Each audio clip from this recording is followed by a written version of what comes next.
The value that society puts on different types of activities is not in proportion to their importance to how we move forward as a species, as a planet, and things like that. The arts have been somewhat undervalued. You know, there are things that the scientists do that are incredibly important in relation to how we live and work, but it's not going to be something that necessarily captures popular imagination. And the arts are a way to capture popular imagination.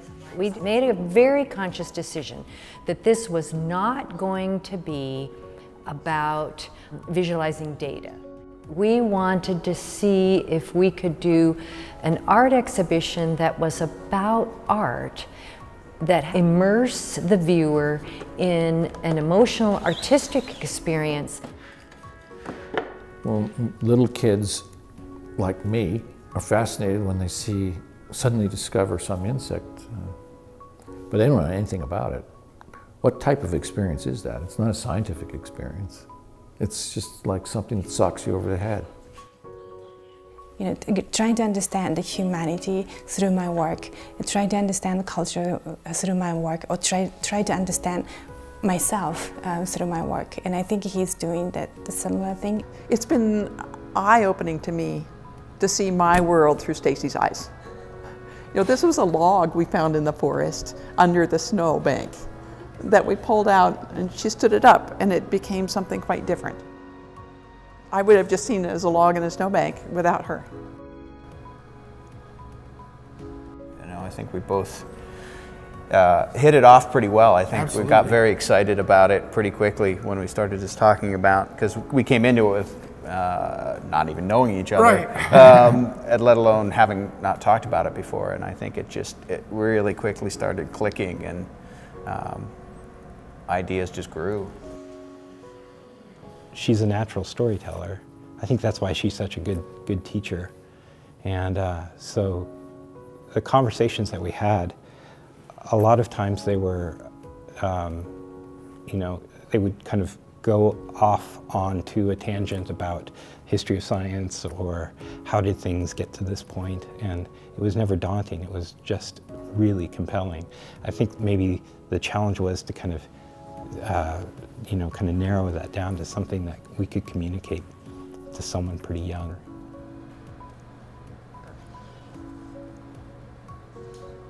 I'm interested in creating something that is at first visually compelling. You know, why is this in this symmetrical, orderly way? Why am I drawn to it? What are these things made of? I'm not necessarily qualified to build the math world, but I do feel like there's been a lot of interesting give and take when it comes to generating art. I have no problem, you know, sort of making a fantastic world around things in science. I think it's a really effective way to communicate. And I think if we're gonna keep the next generation of budding scientists, we need to not lose them early on. I'm trying to work through this whole idea of, you know, what is an individual when the individual is a composite of overlapping communities and a part of other communities. I'm trying to get that concept nailed down. So for me, from a selfish point of view, is the art is helping me visualize, think about those relationships. It's not just about the sculpture. It's as much about the sculpture and the interaction with a human being and how their body moves in relationship to that. And the third thing is that there's actually reshaping. You see these ocular nerves are quite straight, but in the astronauts, quite a few of them will have something they call optic nerve kinking. Becomes very kinky here. So yeah, and that's not good for astronauts, you know. But so this is exactly what would happen in his office. He would start talking about something. I could just listen to him talk about random science all day, right? And then I would leave and go, I don't know what I'm supposed to make, right? Because I'm just intrigued by all of it. Art should make people think, and if they look at this and they think, where did this come from? You know, maybe I want to know a little bit more about that. Maybe I want to understand a little bit more about what these objects were or are, then that's a good thing, you know, and if it just looks beautiful to somebody, that's okay too. I can't wait to see people walking into the gallery and reacting to it. But what I'm most excited about is the long-term process of that. I think Stacy and I will continue to work together. I don't know if I can hear it. If this is sort of maybe a detour that some people enter into science because of, that would be kind of cool. Or art. Right. Well, I thought, well, that's a given.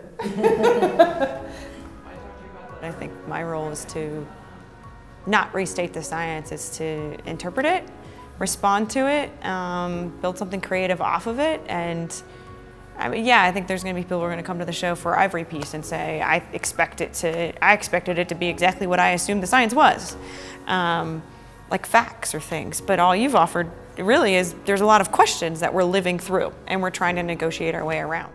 And I don't think I'm necessarily hoping that I'm going to like answer how art can communicate what science does. I see them both as ways of knowing. Art is a way of knowing, science is a way of knowing, and we are excited to try and bring those together.